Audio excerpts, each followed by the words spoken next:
이승남 선교사님이십니다. 소개할 일들이 참 많이 있습니다만 일찍이 우리 총신을 나오셔서 미주 한인 기독 학생의 간사로 섬기셨고 영국에서 선교사 훈련을 받은 후에 아프리카 갬비아 선교사로 사역하시다가 병으로 퇴직을 하셨습니다. 현재는 세계 선교 공동체 대표로 있고 선교 동원가요 마천중학교 협동 목사님으로 또 여러 신학대학원에서 선교학 강사로 강의를 하고 계신 그런 선교사님이신데요. 우리에서 그 LMTC 훈련을 마치고 양화진에 있는 외국인 선교사 묘지를 방문하는 그런 그 스케줄이 항상 있는데 거기에 참여하고 돌아오신 집사님들이 늘 말씀하시는 것이 너무너무 아주 감동을 받고 은혜를 받고 도전을 받았다. 늘 그를 말씀하시면서 우리 이 선교사님 말씀을 했습니다. 선교 동원 사역에 전념하시면서 특별히 미전도 종족을 위해서 기도하고 물질로 후원하고 그들이 살고 있는 지역에 직접 찾아가서 선교사의 삶을 살도록 깨우치는 그런 그 사역을 감당하고 또 선교 집회나 세미나 또 선교 학교, 선교 강의 여러 강의 사역들을 담당하시고 또 미션 투어 사역으로서 특별히 서울 양화진 선교사 묘지를 방문하는 각 교회 선교단체 팀들에게 하나님의 눈물과 열정과 사랑을 전하는 그런 사역을 감당하고 계시고요. 그 이외에 각 지방 선교사 묘지와 선교 박물관 여러 그 미션 투어 사역을 통해서 우리 안에 그 선교에 대한 그 열정 또 사랑 눈물을 일깨우는 그런 사역들을 감당하고 계십니다. 바쁘신 가운데서 오늘 저희 교회를 위해서 귀한 시간을 내주셔서 감사드리고요. 오늘 이렇게 귀한 선교사님 모시게 돼서 감사드립니다. 선교사님 나오셔서 귀한 말씀 드립니다. 여러분 뵙게 돼서 참 반갑고요. 저는 우리 한국에 오셨던 선교사님들의 그 삶을 제가 한 극동방송에서 2년 동안 방송을 하면서 저에게 하나님께서 너무 귀한 하나님의 마음을 알게 해주셨어요. 그래서 그 선교사님들이 왜 이 땅에 와가지고 이 땅에 묻혀 있는지 그 선교사님들의 삶 속에서 그분들의 무덤 속에서 우리가 이렇게 이야기를 나눠주면은 너무 참 은혜가 되고 했었습니다. 그래서 제가 우리 민족의 속에서 어떻게 우리가 이렇게 하나님 앞에 주님을 찬송하게 되는 이 민족이 됐을까 제가 봤더니 여러분 우리 역사를 배우면은 예수님을 중심으로 해가지고 예수님이 오시기 전을 before Christ다 해서 크라이스트가 그리스도인데 그 크라이스트의 before 시대 BC라고 부르죠. 그래서 그걸 보고 우리가 세계사나 이런 역사를 배울 때 기원전 이렇게 배웠습니다. 그리고 예수님이 오신 이후의 시대는 라틴어로 안노 도미니 해가지고 주님이 오신 이후의 시대다. 그렇게 해가지고 지금이 2004년입니다. 그 연도는 그리스도를 중심으로 한 거예요. 근데 저는 어렸을 때 달력에 어떤 달력도 본 기억이 있냐면은 그리스도를 중심으로 해가지고 만든 달력이 아니라 그거는 이제 서기를 썼던 것인데 단기를 썼었습니다. 우리나라가. 단기를 쓰셨을 때 보신 분 계시죠? 제가 지금 거짓말 하는 거 아니에요. 우리 신세대 우리나라가 단기를 썼었습니다. 그 단기는 누구를 중심으로 한 거예요? 연도를 계산한 거예요. 단군을 기원으로 한 거예요. 우리나라에. 그러니까 예수님보다도 2333년 전에 단군이 태어났다고 얘기를 했던 것입니다. 그리고 주님께서 이제 1년부터 연도가 계산돼 나가서 지금 우리가 2004년이 됐으니까 우리나라의 역사는 4337년이에요. 지금 단기로. 그래서 5000년 다 됐다고 해가지고 5000년이 만의 반이잖아요. 그래서 반만년의 역사를 가졌다 얘기하지 않습니까? 그런데 이 반만년의 역사 5000년의 역사를 가졌던 우리 민족에게 선교사님이 들어온 연대가 있어요. 우리 장로교 선교사님 언더우드 그리고 존 헤론 이런 많은 선교사님들이 우리나라에 에비슨이나 이런 선교사님이 오십니다. 그 선교사님들이 우리나라에 들어오는 연도가 1885년입니다. 요 연도는요 제가 다시 물어봅니다. 그래서 이 연도는 한번 그냥 외워버리십시오. 우리 한번 1885년을 함께 해봅니다. 시작. 1885년 요 연도를 외워주십시오. 그래야지 우리가 계산하기가 쉽고. 그런데 이 언더우드 선교사님이 오시기 전에 1884년에 우리나라에 중국 땅에 와 있던 선교사님 한 분이 우리나라에 오셔요. 그러니까 1884년에도 우리나라에 선교사님이 오십니다. 그러면 1884년부터 계산을 합니다. 알렌이라는 선교사가 오시거든요. 그 1884년도에 오셨던 알렌 선교사님의 연도로서 우리나라의 기독교 역사, 개신교의 역사를 계산하면은 정확하게 120년입니다. 지금 2004년이고 1884년이니까 120년이라는 우리나라의 역사가 있었어요. 저는 우리 민족의 역사를 참 좋아했었습니다. 우리 민족이 예수님이 오시기 전에 57년 전에, 그러니까 예수님이 이 땅에 태어나기 전에 크리스마스가 있기 57년 전에 우리나라에 신라가 태동합니다. 그리고 예수님이 태어나시기 전에 37년 전에 고구려가 태동해요. 그리고 예수님이 태어나시기 전 18년 전에 백제가 태동해요. 그래서 주님이 십자가상에서 다 이뤘다 말씀하시고 구원 사역을 이루시고 나서 너희는 모든 민족으로 가라고 그랬을 때 우리 민족이 있었어요, 없었어요? 있었죠. 삼국시대였어요. 그런데 삼국시대 때 우리나라에 기독교 들어옵니까? 안 들어옵니다. 주님은 이 복음을 들고 너희들은 땅끝까지 가라. 모든 민족에 가서 복음을 전하라. 그래서 예루살렘에서 유대와 사마리아 땅끝까지 이르러 증인이 될 것을 약속을 했습니다마는 우리 민족의 복음이, 그러니까 알렌 선교사님이 우리나라에 들어오는 연도가 몇 년이라고요? 1884년. 120년 전에 오요. 그러니까 1884년 동안 우리나라는 복음이 안 들어오는 거예요. 그러니까 여러분, 사극을 보면서 저 고려 시대나 조선 시대 때 사극을 보면서 지금 사극 중에 저도 이렇게 얼뜻 봤는데 지금 사극 중에 하나에 이순신 장군 하는 거 있죠. 그때가 1592년입니다. 우리나라에.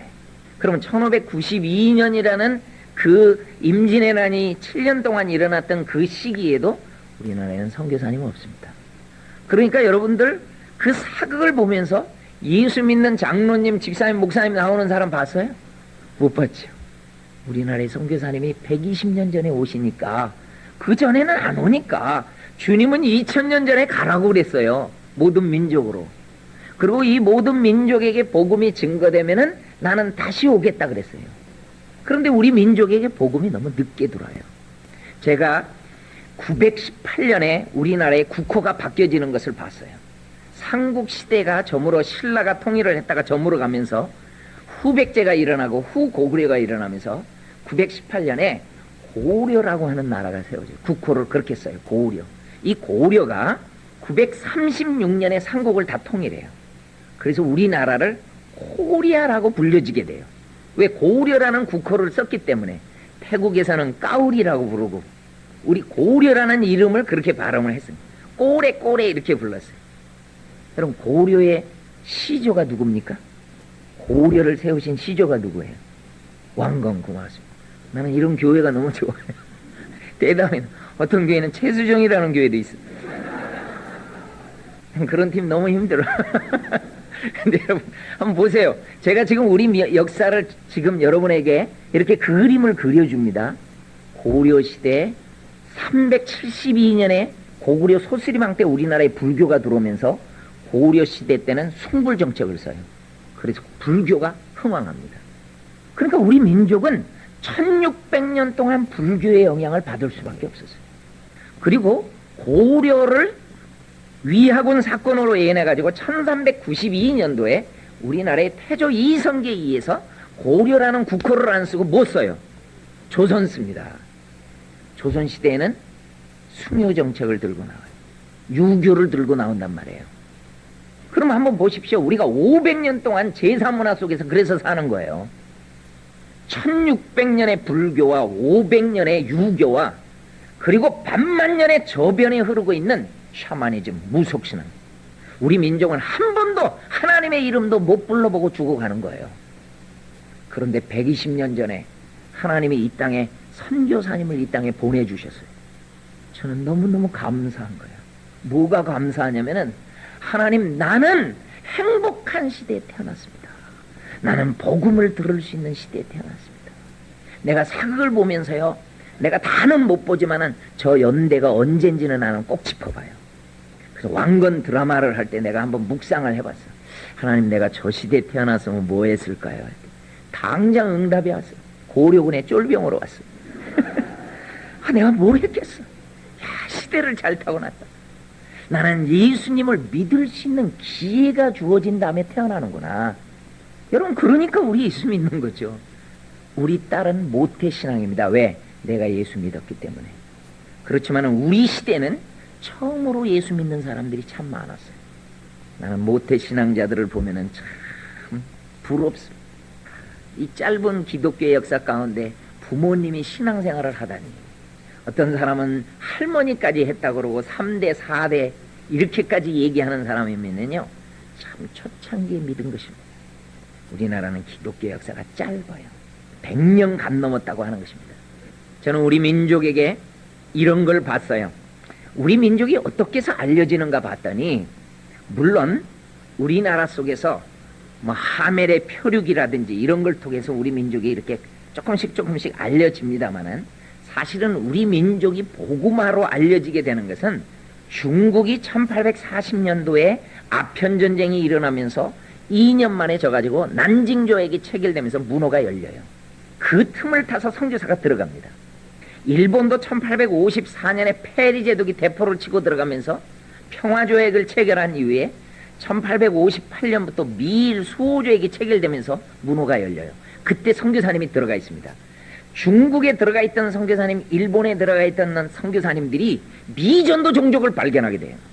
그 종족의 국호가 뭐였어요? 그 당시에 조선입니다. 우리나라예요. 우리나라가 얼마 전에 미전도 종족이었단 말이에요. 복음도 한 번도 못 들어보고 죽어왔던 이 민족이에요. 그러니까 중국에 있던 선교사님들이 우리 민족을 발견하고 찾아옵니다. 그때 런던 선교에서 파송을 받았던 라버트 토마스라는 선교사님이 우리나라에 1865년에 와요. 그런데 이분이 풍랑을 만나가지고 돌아간 다음에 조선말을 열심히 배워가지고 이분이 그 다음에 제네럴 셔먼호의 통역관이 돼가지고 이 선교사님이 성경책을 많이 가지고 중국 성경책을 가지고 옵니다. 중국말이 통하는 것을 알았어요. 한문이 통한다는 것을 알았어요. 그래가지고 우리나라에 찾아옵니다. 1866년도에 찾아왔습니다마는 평양 대동강에서 목배임을 당해서 죽고 맙니다. 저는 이 선교사님을 파송했던 영국의 웨일즈의 하노복 교회를 제가 가봤어요. 그 교회 양화진처럼 교회가 있다면 옆에 집사님이 돌아가시면 묻으시고, 목사님도 돌아가시면 묻으시고, 장로님도 돌아가시면 묻으시고 하는 그 영국 문화에 그런 교회가 있어요. 저는 많이 봤습니다, 그걸. 그런데 영국 웨일즈 하노복 교회도 바로 교회 옆에 무덤이 있었어요. 그런데 교회 정문 앞에 토마스라는 비문이 있는 거예요. 내가 유심히 봤습니다. 우리나라에 1866년에 목배임을 당해서 죽으신 분이 토마스거든요. 그래서 라스트 네임이 같으니까, 제가 성이 같으니까 봤어요. 그러면서 이분이 누군지를 나는 알아냈습니다. 웨일즈 하노복 교회 담임 목사님이었어요. 그런데 그의 아들이 27에 우리나라에 와가지고 목배임을 당해서 죽었던 거예요. 그리고 이 아버지는 언제 돌아가셨는가 봤더니 1884년에 돌아가셨어요. 그 아들은 1866년에 우리나라에서 목배임을 당해서 죽고, 목사님은 근 20년을 아들을 가슴에 품고 살다가 하늘나라로 가셨어요. 그 교회가 300여 명 모였던 작은 교회인데 엄청나게 우리 민족을 향해서 기도해 줍니다. 비록 우리 아들이 가서, 우리가 파송했던 선교사님이 가서 목이 잘라서 죽은 민족이 있습니다. 그 민족이 우리나라를, 우리 선교사님을 목을 잘라 죽였지만은 하나님이 이 순교의 피가 헛되지 않기 위해서 언젠가는 저 민족이 예수님을 알기를 바랍니다. 간절히 기도해줘. 그 기도의 응답으로 로스나 맥킨타이어나 이런 선교사님들이 우리나라를 찾아옵니다마는 문이 닫혀가지고 들어올 수가 없는 거예요. 여러분, 굳게 조선시대 말, 특별히 조선시대 말에는 문이 굳게 닫아줍니다. 여러분, 이렇게 굳게 닫혀진 정책을 뭐라고 그랬죠? 세국정책. 하나님, 여러분, 조선말의 세국정책을 강력하게 썼던 분이 누구예요? 대원군이. 여러분, 문이 닫혀 있어도 선교사님들이 들어오지 못하지만은 우리 민족을 가슴에 품고 왔기 때문에 고려문에 장사로 오는 우리나라 사람을 만나요.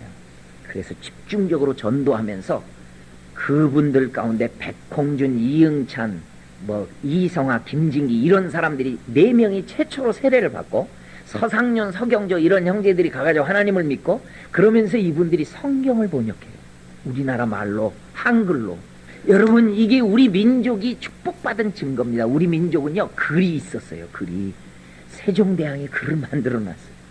저는 아프리카에 있으면서 갔더니 참 종족이 많아요. 만딩고 종족도 있고 월러프 종족도 있고 풀라 종족도 있고 선교사님을 그렇게 오라고 졸르는 종족도 있어요. 이름 자체가 졸라야. 졸라 종족도 있어요. 그러니까 많은 종족이 있는데 말은 있는데 글이 없어. 그러면 어떻게 말은 있는데 글이 없으니까 선교사님 가서 말 배워야지. 글이 없으니까 어떻게 해야 돼요? 글 만들어줘야 돼. 그리고 글을 가르쳐줘야 돼. 그리고 모슬렘 여자들은 모슬렘 사회이기 때문에 모슬렘 여자들은 공부를 안 시킵니다. 그 나라에서는 모슬렘 계통에서는. 그냥 공부를 한 번도 안 해본 거예요. 그 안 해본 사람들을 가지고 사모님들이 공부를 시키다가 막 갑자기 막 돌아가지고 냉수를 벌컥벌컥 마시면서 다 돌이야 돌만 한 10분 공부하면 다 머리 아프다고 그래가지고 다 아스피린 다 하나씩 주고 그리고 10분 공부하고 50분 쉬고 10분 공부하고 50분. 여러분 한 민족이 하나님 앞에 돌아온다는 것이 쉬운 게 아니에요. 그런데 우리 민족은요 글이 만들어져 있어가지고 선교사님들이 성경을 번역할 수가 있어서 우리나라에 오지도 않았는데 성경 번역하는데도 또 문화적인 장벽 때문에 막 더 큰 어려움이 있는데요. 제가 있던 나라는요 감비아라고 하는 그 세네갈의 감비알 에어리아는 돌멩이 하나도 없어요. 그래가지고 싸울 때도 모래 던지고 싸워. 그리고 바람을 풍향을 조절 못해가지고 자기가 던지고 또 자기가 다 맞고. 돌멩이가 없으니까 성경 번역에 문제가 생겼어요. 돌멩이가 없으니까 연자 맷돌도 나무로 만들었단 말이에요. 그럼 성경 번역에 문제가 생깁니다. 호자 하나를 실족해 하면은 연자 맷돌을 메고 깊은 바닷속에 빠지는 것이 낫다. 그럼 그 문화 속에선 뜨는데 나무로 만들어가지고 이야 참 어느 민족이 하나님 앞에 바로 돌아온다고 하는 것이 쉬운 게 아니에요. 근데 우리 민족은 이 글도 만들어져 있는 데다가 이수정이라는 사람이 신사 유람단으로 일본에 갔다가 좌지 낙스라는 선교사님을 만나가지고 세례받아요. 그리고 성경을 번역해요. 그래서 언더우드 선교사님이 우리나라에 1885년 4월 5일 날 올 때요 이수정이 번역한 마가복음을 가지고 와. 이야 우리 민족 멋있어. 그러니까 양쪽에서 유학생을 전도하고 일본에서는 장사오러 온 사람을 전도해가지고 지금 우리 민족의 문만 열리기를 기다리는 거야. 이 세국 정치만 열리면은 그냥 바로 들어가서 선교를 하겠다 준비하고 있었어요. 그래서 성도들에게 간절히 기도해줘요. 기도 정보를 주는 거예요. 지금 우리가 발견한 미전도 종족, 조선이라고 하는 이 미전도 종족을 우리가 문만 열려지면은 성경까지 번역하면서 지금 믿는 사람도 많으니까 우리가 함께 들어가면 좋겠다. 그래서 이 민족의 문을 좀 열어주십시오. 그 정보에 우리 민족을 위해서 기도해 주는 분들이 있어요. 나는 그분들이 고마웠던 거예요. 우리는 우리끼리 예수 믿다가 우리끼리 끝내버릴 수 있습니다. 큰 그림을 못 보고. 그런데 우리 민족을 향해서 기도해 주는 분들이 있어요. 그 기도의 응답이 1882년에 응답받습니다. 한미 소조약이 체결됩니다. 그 이후로 한영, 한불, 한독, 한나 다 체결됐어요. 외세에 대해서 문이 열렸습니다. 이 문이 열렸을 때 선교사님들이 정보를 주는데 어떤 정보를 줬냐면은 지금 문이 열려가지고 장사꾼들은 들어오는데 왜 선교사님 안 보냅니까? 나는 이 정보를 봤어요. 나는 이 선교 편지를 몇 분이나 읽어봤을까 나는 한번 생각을 해봤어요. 과연 선교사님들이 보낸 편지들을 우리가 몇 명이나 읽어보면서 반응을 할까? 그런데 그 선교사님의 편지를 보고 기도해 주는 분들이 있어요. 그리고 여기에 반응하는 분들이 있어요. 그러니까요 미전도 종족에 대한 정보에 반응을 할 수 있는 그리스도인들, 나는 너무너무 멋진 그리스도인들이라고 생각을 하는 거예요. 그냥 우리끼리 예수 믿다 갈 수도 있는데 우리가 이렇게 예수를 믿었으니까 저 민족을 향해서 뭔가 반응해야 되지 않겠느냐.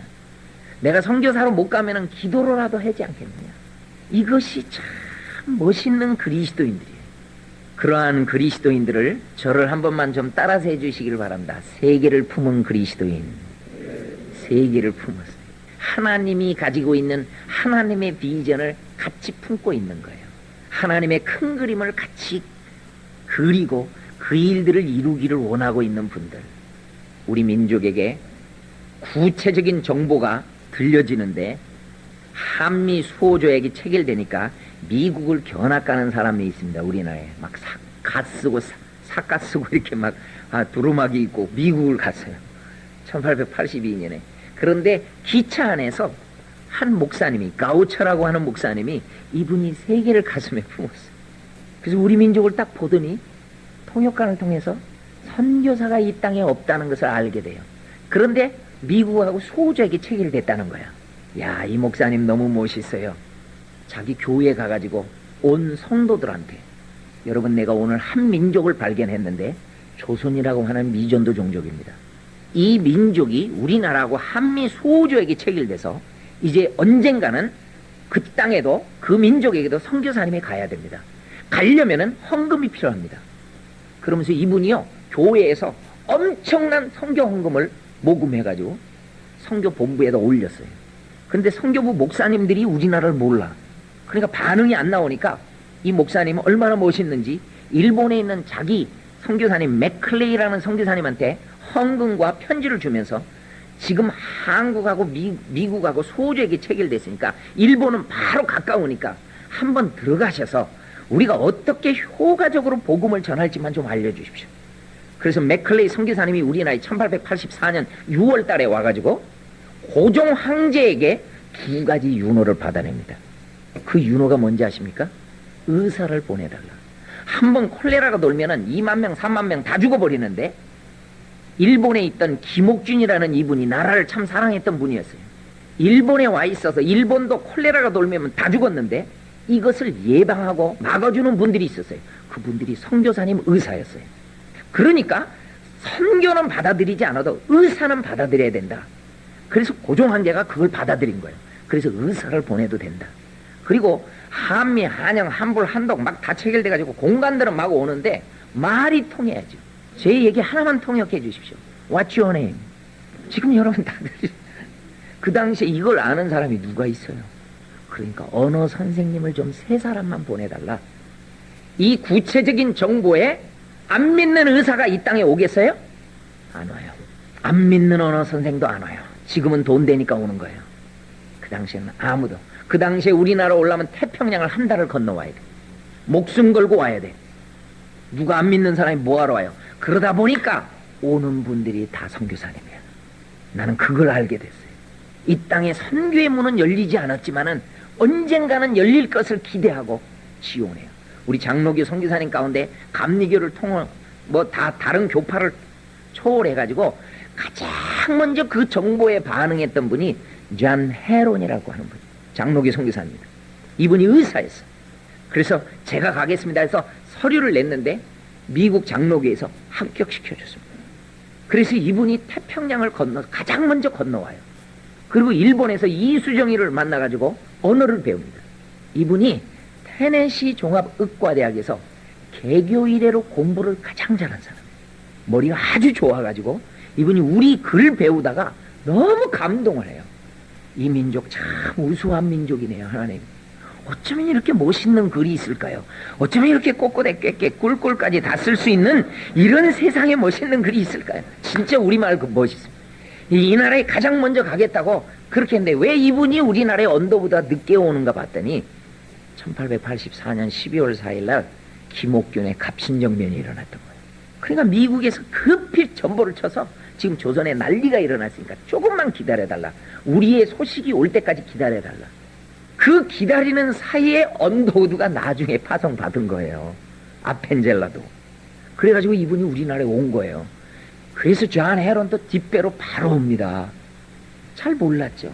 그런데 언더우드는요, 장로교 성교부에 가가지고 저 성교사로 가겠습니다 그랬더니, 조선에 가겠습니다 그랬더니 불합격. 2번째도 불합격. 3번째 겨우 합격됐는데 왜 이분이 불합격 처리됐는가 봤더니 우리나라는 목사를 받아들이는 나라가 아니에요. 언더우드는 목사입니다.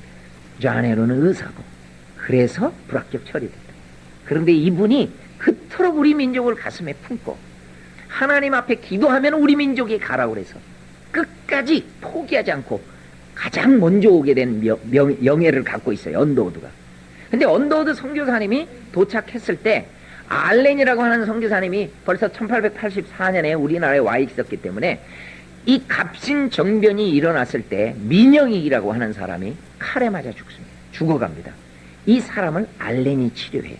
그래서 황실에서 이분에게 병원을 차릴 수 있도록 허락한 거예요. 그게 광해원입니다. 그 광해원에 있을 때, 알렌이 있을 때 밀렌도르프나 이런 분들이 온다고 해가지고 폴크 공사도 제물포 인천에 나갔거든요. 배가 올 때 맞이했는데 세 사람, 낯선 사람이 오는 거예요. 저 사람 누굽니까? 봤더니 언더우드하고 아펜젤라 부부가 온 거예요. 폴크 공사가 이 두 분이 목사님인 줄 알고 빨리 가십시오. 이 땅은 지금 성교의 문이 열린 나라가 아니라 빨리 돌아가십시오. 그래가지고 그냥 다 쫓아버리는 거예요. 그리고 아펜젤라는 결혼해서 왔기 때문에 여자는 더 안 됩니다 해가지고 돌려보내요. 그래서 아펜젤라 선교사님은 인천에 도착했다가 다시 일본 갔다가 옵니다. 이분은요. 그런데 알렌이 언더우드가 뭐라고 이렇게 얘기하더니, 같은 장로교고 하니까 뭐라고 얘기하더니 폴크 공사한테 가서, 아니 이분은요 우리 병원에서 좀 일했으면 좋겠습니다 그래서. 그러니까 폴크 공사 막 화를 내면서 목사님을 병원에서 뭐에 쓰려고 그러냐고. 그러니까 뭐 약봉지도 싸고요, 환자도 나고. 이 티오를 가지고 언더우드가 와요. 그러니까 와서 진짜 목사님이 선교는 못하게 하지 아무것도 뭐 안 보이는 거예요. 그때 이분이 글을 써놨어요. 뭐라고 쓰신지 아십니까?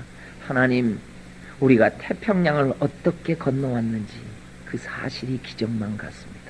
나무 한 그루 자라지 못한 이 황무한 땅에 우리를 옮겨와 심으셨는데 아무것도 안 보입니다. 조선 사람들의 속셈도 조종의 내심도 가마를 타고 다니는 여인을 영영 못 보면 어쩌나 합니다. 우리를 양기자 서양귀신하고 놀려만 됩니다.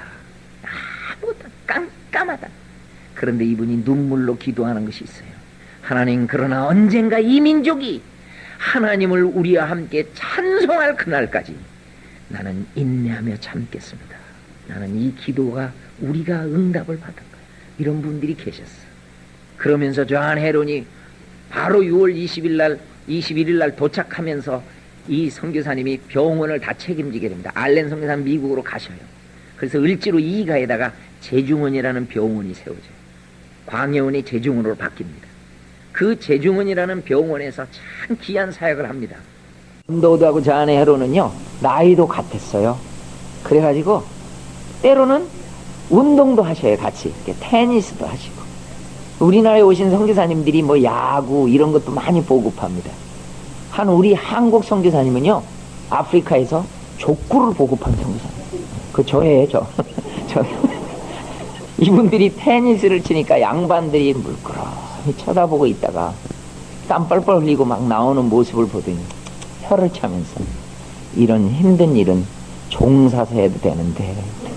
참 재미나는 일화들이 참 많아요. 우리 선교사님들이 이 땅에 와서. 이게 불과 얼마 전이거든요. 이게 불과 얼마 전. 야, 그러다 보니까 저는 그 선교사님들의 삶을 연구하다가 참 나는 행복한 시대에 태어나는구나. 제가 여러분에게 한 선교사님과 그 교회, 그리고 이 민족을 섬겼던 한 교회를 제가 여러분에게 소개하고 제가 오늘 메시지를 마무리하도록 하겠습니다. 카나다에 글렌비엘이라는 작은 교회가 있었어요. 이 교회 주일학교 학생이 자랍니다. 어머님도 그 교회 교우였어요. 그런데 어렸을 때 선교사님이 오셨어요. 그때 이분이 선교사의 비전을 가져요. 그리고 그것을 위해서 공부해 나가는데 신학까지 다 하셨는데, 세계는 목사를 원하지 않는 나라가 많다. 의사가 돼서 가면 더 좋을 것이다. 그래서 이분이 의대를 졸업해서 뉴욕에서 실습을 합니다. 윌리엄 제임스 홀이라는 선교사님이에요.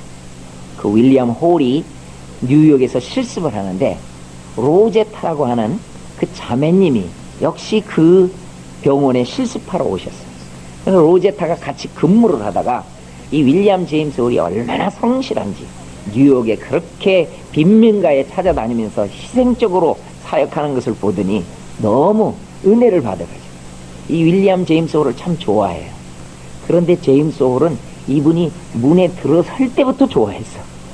보자마자 막 숨이 탁 막히고 막 그래요. 그런데 사람이 근무하다 보면 이 feel이라는 게 있잖아요. 느낌이 있잖아요.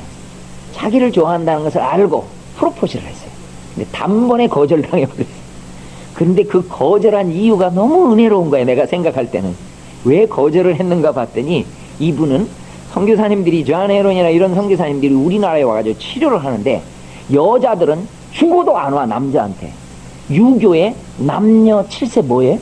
부동석이라는 그걸 500년간 학습을 받아가지고 환자가, 여자 환자가 죽어도 남자한테 안 오는 거야. 그러니까 선교사님들이 편지를 써서 이 땅에는 여자 의사가 와야 됩니다. 그 여자 의사가 와야 된다고 하는 그 정보에 로제타라고 하는 자매가 우리나라에 오기로 결심한 거예요.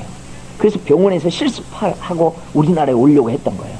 그런데 윌리엄 제임스 홀이 프로포즈를 하는데 이분은 선교지가 어디였냐면 중국이었어요. 그러니까 결혼하면 중국에 가야 될 것 같으니까 그걸 갖다가 변명을 뭐라고 했냐면은 저는 몸이 좀 약하거든요. 그렇게 하면서 결혼을 못한다고 프로포즈를 한 거예요. 내가 이분의 삶을 봤더니 무지무지 건강했던 분. 근데 우리나라 오려고 참 멋있는 분이.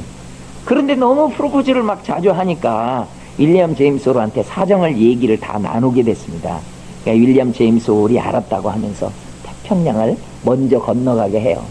먼저 조선에 그런 가 계세요.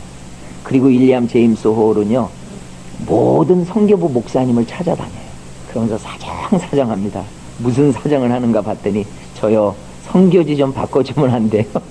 중국에서 한국으로 조선으로 그래서 우여곡절 끝에 선교지를 바꾸셨어요. 그래가지고 을지로 이가 제중원에서 근무하고 있는 로제타를 한국에 와가지고 딱 저 코너에서 봉사하고 있는 로제타를 보는 순간에 얼마나 가슴이 뛰든지 그냥 한국 문화하고 뭐가 없어 사람이 있든 말든 로제타!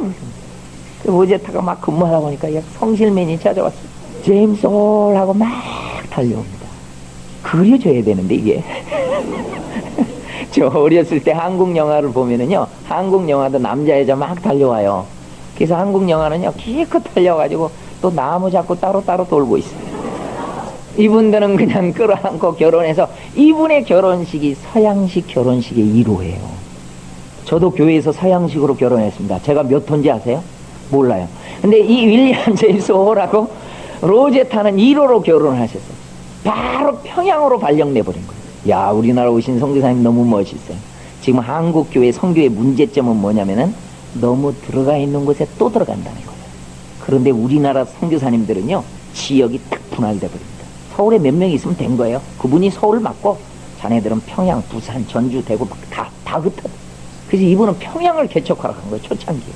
그때 로제타가 아들을 서울에서 낳아서 셔우도 홀이 갓난아기 때 평양을 가요.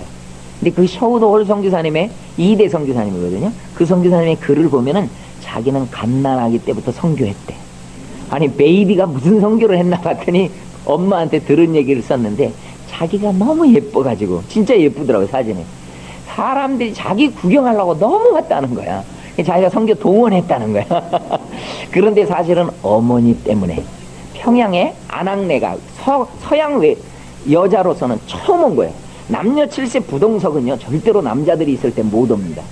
그런데 안악내들이 여자가 왔다는 얘기를 듣고요 다 몰려드는 거예요. 구경 좀 하자고. 그러니까 방에서 이분들이 사람이 너무 많이 오니까 윌리엄 제임스 홀한테 여보 방이 좁으니까 10명씩만 좀 끊어서 보내주십시오. 그래서 10명 딱 해가지고 끊어 보내면 이렇게 삥 둘러 앉잖아요. 그럼 애기 안고 있다가 구경하세요. 시간 됐어요. 나가세요. 다음 팀.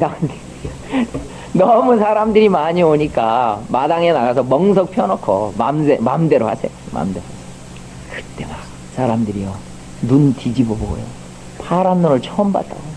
말이나 말지 꼭 개눈 닮았다고 얘기하고 말이에요. 진짜 파란 눈이. 그리고 머리카락 만져보고. 그러니까 셔우돌 갓난아이가 뭘 알아요. 막 귀찮아서 앙 하고 울어버리니까 이 안악내들이 깜짝 놀래가지고 가면서 뭐라 그러냐면 사람인가 봐. 그러면서 사람인가 사람이지. 여러분 이게 불과 얼마 전입니다. 우리 민족에.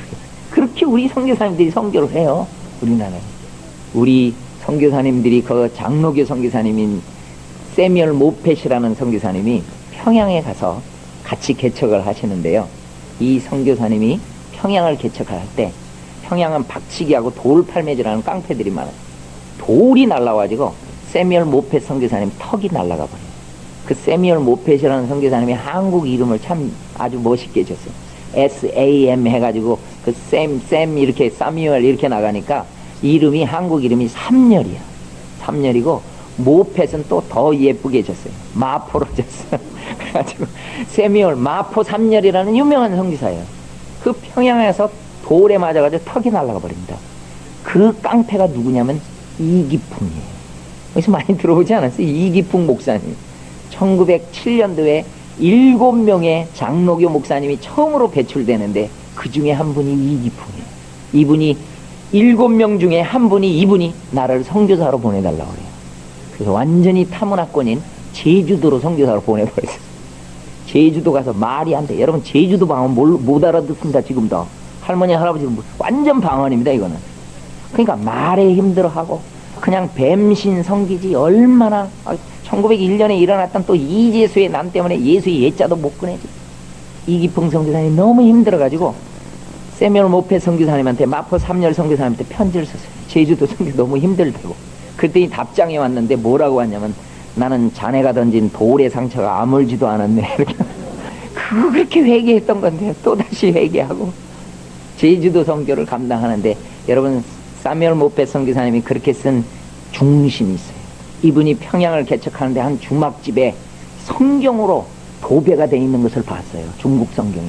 그래서 이것이 어떻게 된 거냐고 물어봤더니 1866년에 27의 목배임을 당할 때 이 토마스 선교사님이 자기의 목을 치는 박충곤이라는 사람한테 성경책을 줍니다. 이분이 나중에는 장로님까지 됩니다마는 처음에는 무서워서 성경책을 그냥 놔뒀는데 거기에 주막집 아저씨가 오더니 성경책을 계속 이렇게 넘기다가 박충곤 씨, 나 이거 놔주세요. 그러는 거예요. 그 자네는 까막눈이면서 글도 못 읽으면서 왜 그거 필요한가 그랬더니 종이가 너무 좋다고. 그래가지고 가져가서 도배를 했던 거예요. 그런데 마포 삼열 선교사님은 그 이야기를 듣고 통곡을 하고 옵니다. 하나님, 27에 꿈도 이루어보지도 못하고 목뱀을 당해서 순교한 이 토마스 선교사님의 이 순교의 피를 하나님 내가 헛되지 않게 하겠습니다. 내 생애를 다 평양에 드리겠습니다. 그래서 정말로 그분은 평양에다 자기 생애를 다 드려요. 목숨 걸고 선교하니까 제주도 선교도 그렇게 하라는 거예요. 청일전쟁이 일어나서 선교사님들이 전부 다 내려올 수밖에 없었습니다. 청일전쟁 직후에 윌리엄 제임스 홀만 혼자서 올라갑니다. 그리고 평양의 환자들을 돌보기 시작합니다.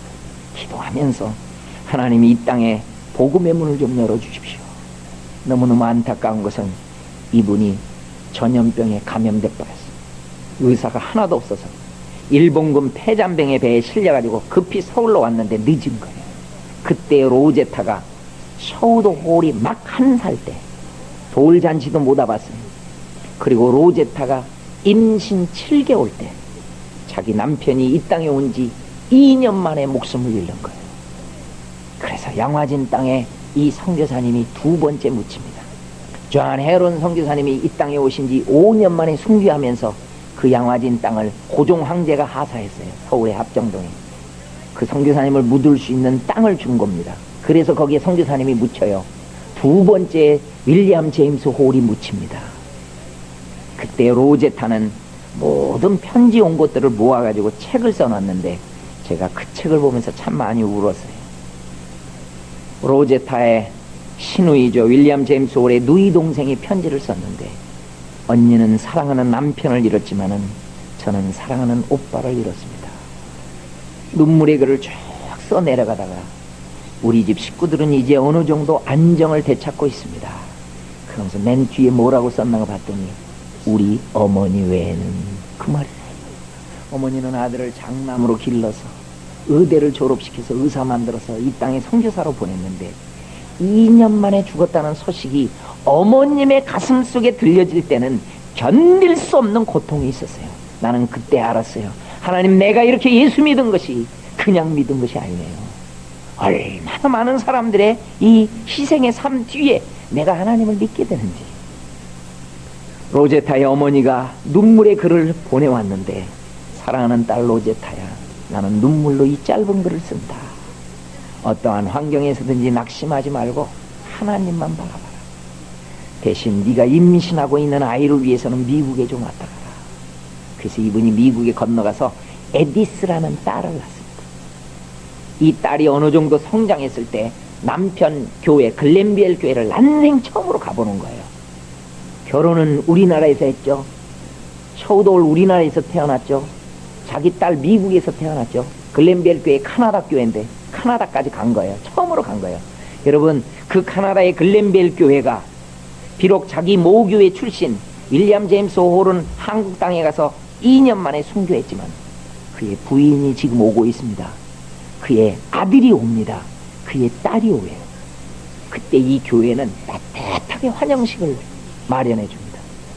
그래서 이 선교사님이 왔을 때 안 믿는 사람까지 다 와가지고, 당신 남편은 내 고등학교 동창이었습니다. 참 멋있는 친구였습니다. 그러면서 자기 아들 딸을 끌어안고 울고, 이분의 환영식에 어떤 환영사가 나왔냐면은 그 교회가 이런 글이 있어요. 로제타, 우리는 당신 남편 윌리엄 제임스 홀 때문에 한국을 가슴에 품었습니다. 우리 민족을 100여 년 전에 품고 있었던 사람들이 있었어요. 우리 민족 예수 믿지도 못하고 죽어갔을 때 우리 민족을 품고 기도해줬어요. 평양에서 윌리엄 제임스 홀이 병원 사역을 하면서 학교 사역도 시작합니다. 그 학교가 광송고등학교입니다. 지금 서강대 앞에 있어요. 그 학교가. 로제타가 그 글렌비엘 교회를 방문하고 나서 결심을 굳힙니다. 하나님, 우리 남편을 한국 땅에 보내놓고 이 작은 교회가 이토록 눈물의 기도와 사랑의 헌금을 보내주시네요. 내가 이 사랑을 이어갈게요. 내 남편이 못다한 사역을 내가 다 감당하겠습니다. 그리고 두 아이를 데리고 한국 땅으로 건너와서 남편이 사역했던 평양으로 올라가서 그래서 그 병원을 다시 세우면서 사역을 감당하는데, 나는 로제타 선교사님의 삶 속에서 가장 큰 고통이 남편의 죽음이 아니라는 것을 알았어요.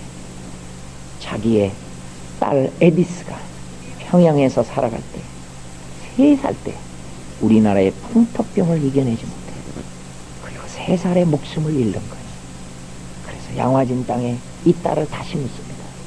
저는 양화진에서 찾아오는 분들에게 뭐라고 설명을 하냐면 사실이 그래요. 그 땅에는 선교사님 많이 묻혀 있습니다만 3분의 1이 어린아이입니다. 그만큼 우리나라가 풍토병이 심했을 때예요. 그럼에도 불구하고 자기 자녀들을 이 땅에 묻으면서도 우리 민족의 복음을 전했던 분들. 그때 셔우도울 하나를 끌어안고, 로제타는 자기 아들을 끌어안고 하나님 앞에 눈물로 기도해요.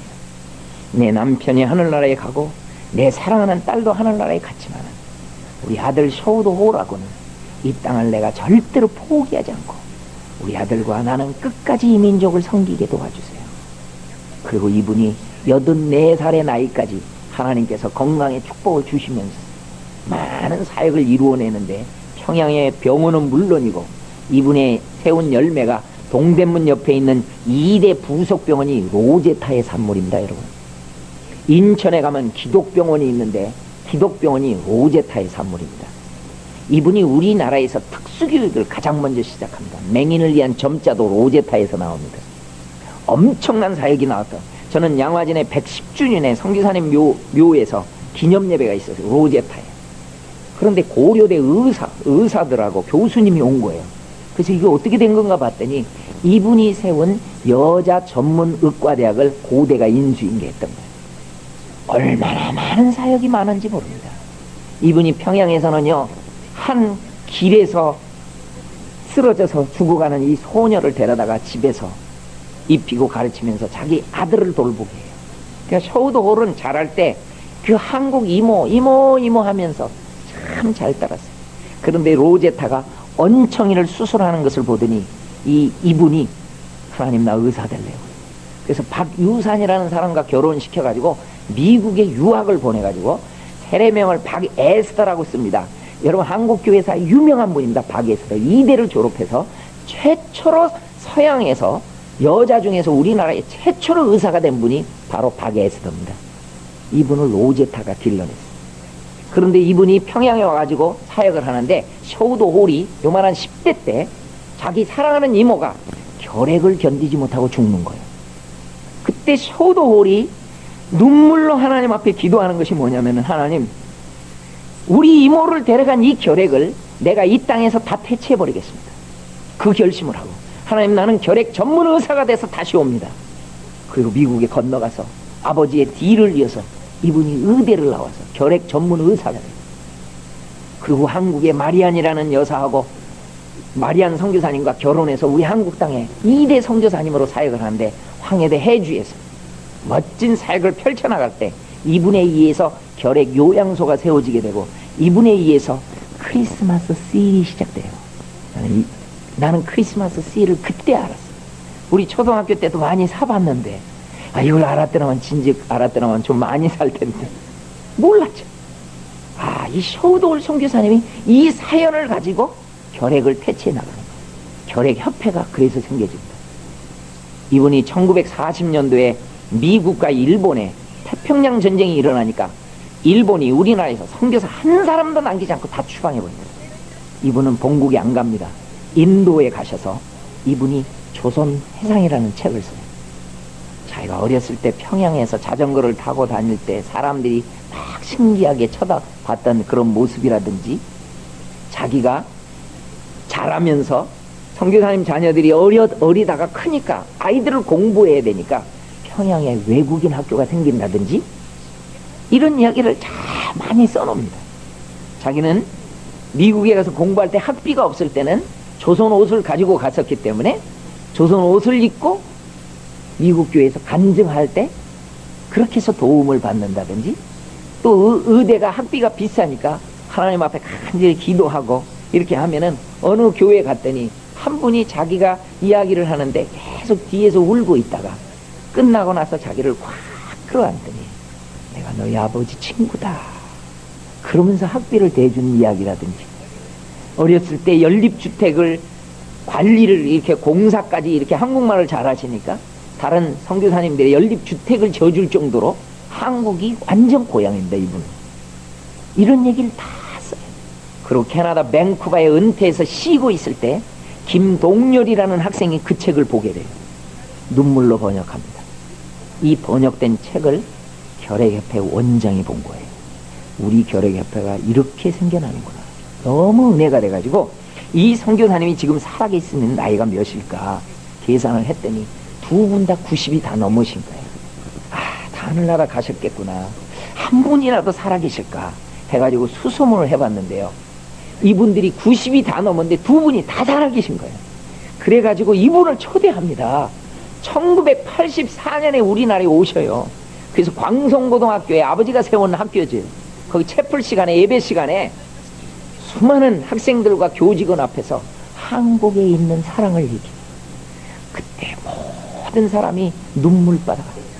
이 선교사님의 마지막 이야기가, 저는 여전히 한국을 사랑합니다. I am still of Korea. 그러면서 이분이 내 아들이 묻혀있는 곳, 이분의 아들이 평양 사역 때 돌아가셔서 죽어서 묻혀있습니다. 양화진. 내 여동생 에디스가 묻혀있는 곳, 우리 아버지가 묻혀있는 곳, 그리고 우리 사랑하는 어머니 로제타 선교사님이 묻혀있는 곳, 그 양화진 땅에 나를 좀 데려가 달라고. 그래서 이분이 그 땅에 가서 그 묘의 비를 만지면서 그는 한없이 울면서 그렇게 이야기를 합니다. 내가 죽으면 아버지의 고향 카나다에도 묻지 말고, 어머님의 고향 미국 땅에도 묻지 말고, 내가 태어난 곳, 내가 자라난 곳, 나의 생애를 다 드린 나의 조국 땅에다가 나를 묻어주십시오. 그러면서 이분이 이런 마지막 이야기를 합니다. 나는 인도의 추방당에 갔을 때도 단 하루도 잊지 않고 눈물로 기도했던 나의 조국 땅에 나를 묻어주십시오. 내가 카나다의 밴쿠버에 은퇴해서 쉬고 있을 때에도 한국의 고무신을 가져가고 장롱을 가져가고 유품들을 걸어놓고 나와 부모님을 통해서 예수 믿었던 사람들의 사진을 보면서 단 하루도 잊지 않고 눈물로 기도했던 나의 조국 땅에 나를 묻어주십시오. 그래서 이 내가 돌아가셨을 때 98세 일기로 돌아가시고, 마리안 선교사님도 5개월 후에 돌아가셔서 그분들이 1대와 2대가 양화진 땅에 다 묻혀 있습니다.